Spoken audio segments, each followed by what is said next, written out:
Assalamualaikum warahmatullahi wabarakatuh. Perkenalkan nama saya Riwita Arabella Burginting, NPM 2408260007. Nah, saya di sini bakal menjelaskan kepada kamu semua mengenai tugas saya yaitu di blok endokrin and metabolisme.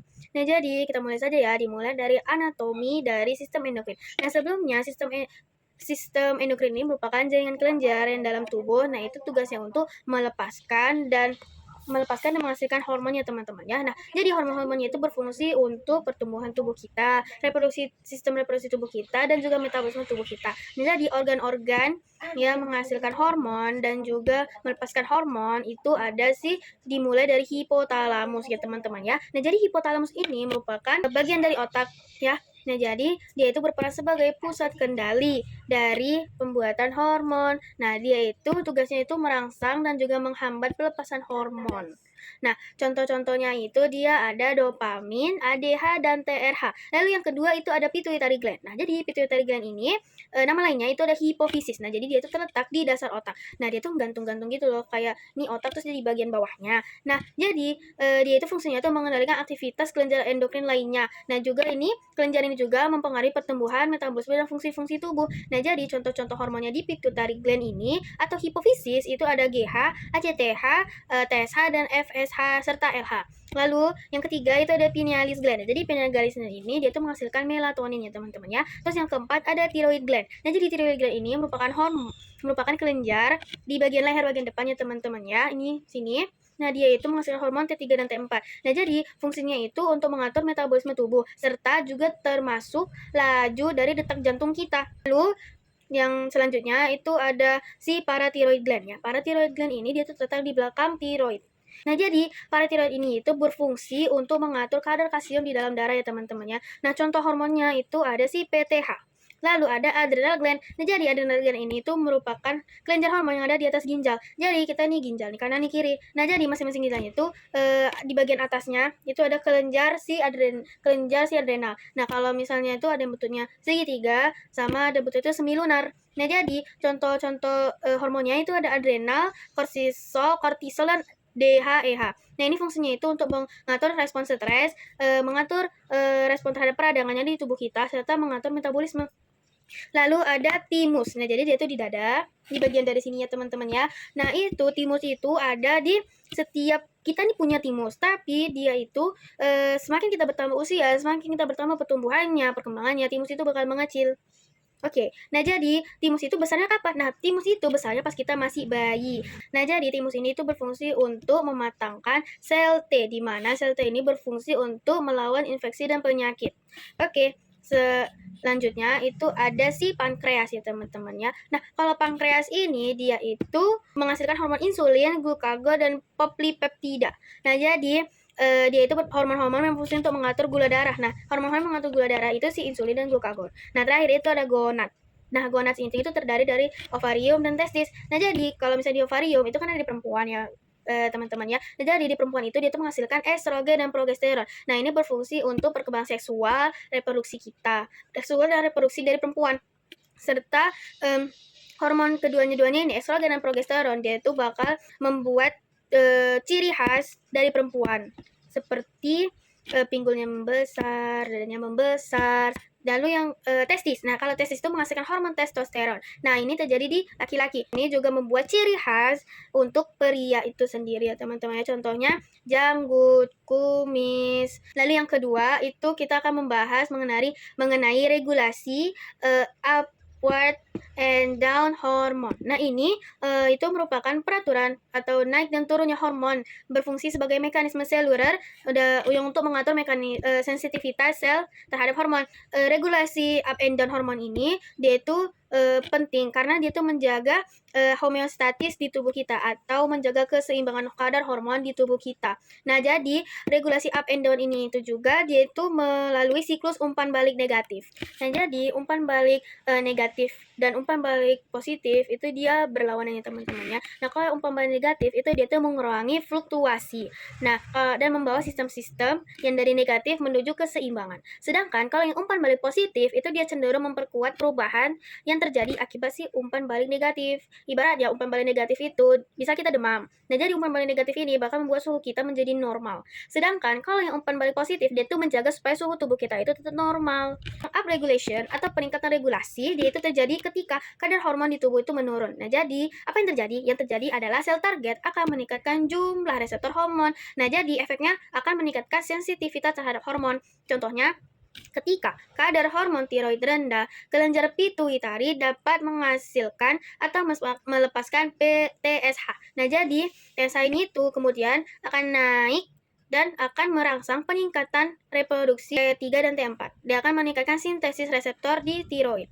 Lalu kalau yang down regulation atau penurunan regulasi, dia itu terjadi ketika kadar hormon di tubuh itu meningkat juga, dan terus dia itu bakal diinduksi karena hormon itu terlalu tinggi. Nah, jadi yang terjadi itu adalah sel target akan mengurangi jumlah reseptor di hormon, atau bisa kita bilang dia akan membentuk beta blocker.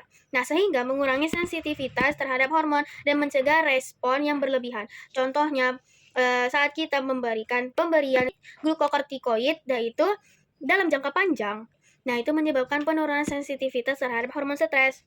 Nah, terus yang ketiga kita bakal membahas tentang metabolisme. Serangkaian reaksi kimia kompleks terjadi dalam tubuh atau organisme yang hidup, mengubah makanan atau minuman menjadi energi. Nah, jadi biasanya proses ini tuh melibatkan 3, karbohidrat, lipid, dan protein. Nah, jadi ketiganya itu tuh bakal menjadi molekul yang lebih kecil-kecil sehingga dapat diolah oleh tubuh.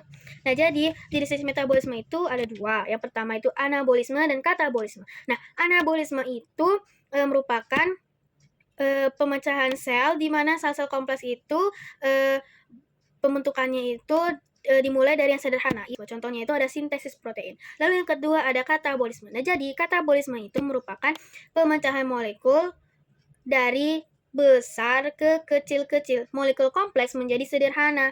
Contohnya itu pencernaan makanan. Pencernaan makanan yang ada di dalam tubuh kita, yang berfungsi untuk melepaskan dan menghasilkan energi. Nah, jadi faktor-faktor yang mempengaruhi metabolisme itu ada yang dimulai dari usia, jenis kelamin, aktivitas fisik, komposisi tubuh, hormon yang mempengaruhi nutrisi yang kita makan, serta kondisi medis kita.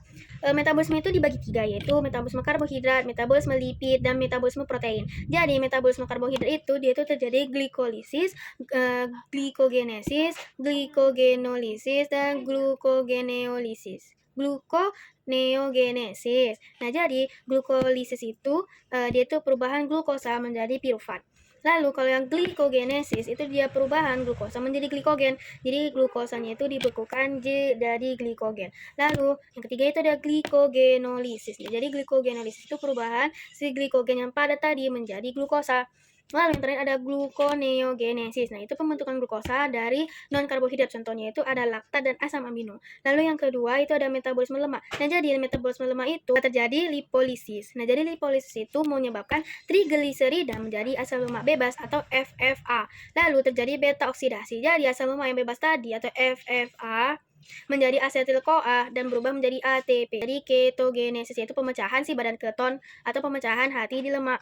Lalu terakhir ada lipogenesis. Jadi lipogenesis itu kondisi di mana kelebihan karbohidrat. Nah, jadi karena kelebihan karbohidrat itu sisanya itu diubah menjadi asam lemak. Oke, terakhir ada metabolisme protein, di mana terjadi 3, yaitu transaminasi, deaminasi, dan siklus urea. Jadi transaminasi itu transfer gugus amino yang berubah menjadi asam amino yang baru.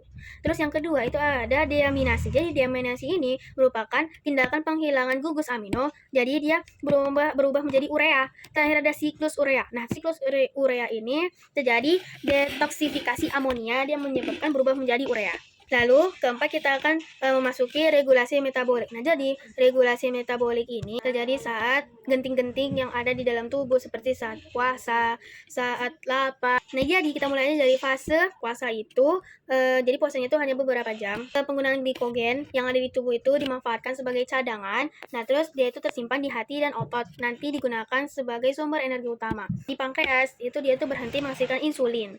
Produksi asam lambungnya itu menurun. Pencernaan yang ada di tubuh kita itu dia itu sedang istirahat. Fase lapar itu terjadi sekitar 12-24 jam. Itu glikogennya itu dikuras. Nah, tubuh mulai menggunakan cadangan non-karbohidrat. Nah, itu prosesnya itu yang pertama terjadi gluconeogenesis, yaitu hati membuat glukosa dari 3 tempat. Contohnya tuh asam amino yang diambil dari otot, terus dia laktat dari otot merah, lalu dia gliserol dari lemak. Terus terjadi lipolisis, yaitu trigliserida ya, berubah menjadi asam lemak bebas atau FFA, terus ditambah dengan gliserol yang di lemak tadi. Oke, jadi beta oksidasi di mana asam lemak bebas atau FFA itu berubah menjadi energi di hati dan otot.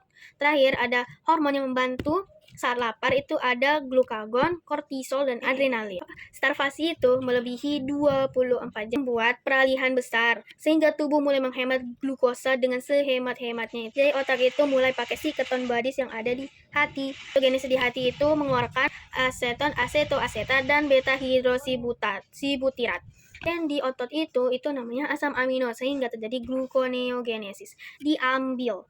Nah, terus terjadi penurunan insulin drastis dan menyebabkan hormon stres itu naik. Contohnya itu kayak kortisol dan menjadi proteolisis saat kenyang. Jadi ini itu nama lainnya postprandial state. Nah, jadi itu dimulai dari setelah makan terus berjelang 0-4 jam setelah makan. Nah, itu terjadi anabolik. Nah, tubuh ini fokus untuk menyimpan energi. Nah, hormon-hormon yang naik ada insulinnya itu meningkat, dan ini insulin itu dominan. Glukagon menurun, ada perubahan metabolik. Nah, contohnya itu misalnya di karbohidrat. Glukosa naik di darah dari usus, nah terus dipakai menjadi sumber energi utama. Terus insulin yang tadi di pankreas juga itu merangsang glikogenolysis, glikolisis, dan inhibisi gluconeogenesis dan glikogenolysis. Yang kedua itu ada lemak. Nah, jadi saat kenyang, lemak-lemaknya itu terjadi lipogenesis. Terus terjadi inhibisi lipolisis. Terus yang ketiga itu ada protein. Nah, jadi protein sintesis protein. Nah, jadi di mana asam amino yang digunakan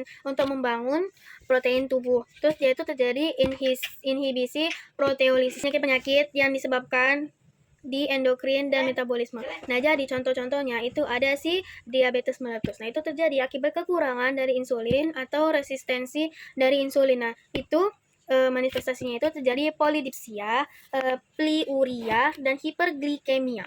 Lalu yang kedua itu ada hipotiroidisme, di mana ini kekurangan dari hormon T3 dan T4. Nah, jadi manifestasinya itu bakal terjadi bradikardia, terus dia terjadi lemas, lalu bakal terjadi kulit kering. Lalu yang ketiga itu ada hipertiroidisme, berarti dia tuh kelebihan dari hormon T3 dan T4. Manifestasinya itu mengakibatkan takikardia, mengakibatkan tremor, dan berat badannya itu turun secara drastis. Lalu ada penyakit yaitu Addison, di mana itu kekurangan hormon kortisol, jadi menyebabkan manifestasinya itu hipotensi dan hiperpigmentasi. Nah, terus yang selanjutnya ada casing, di mana casing ini itu kelebihan kortisol. Jadi kelebihan kortisol itu menyebabkan obesitas sentral dan moon face, yaitu mukanya bulat kayak bulan. Nah, terakhir itu ada PCOS atau hiperandrogisme si ovarium. Jadi manifestasinya itu ada si hirsutisme dan amenore, di mana terus terakhir ada PKU atau fenilketonuria, di mana itu gangguan metabolisme di bagian asam amino. Nah, ini menyebabkan manifestasi keterbelakangan mental bila tidak terdeteksi dini. Terus ada GSD atau glycogen storage disease, di mana gangguan metabolisme glikogen. Itu manifestasinya itu hepatomegali dan hipoglikemia. Sekian dari saya, terima kasih. Mohon maaf apabila ada kesalahan dari kata, ucapan, perbuatan saya, mohon dimaafkan. Kepada Allah saya mohon ampun. Wabillahi wa taufiq wa hidayah. Assalamualaikum warahmatullahi wabarakatuh.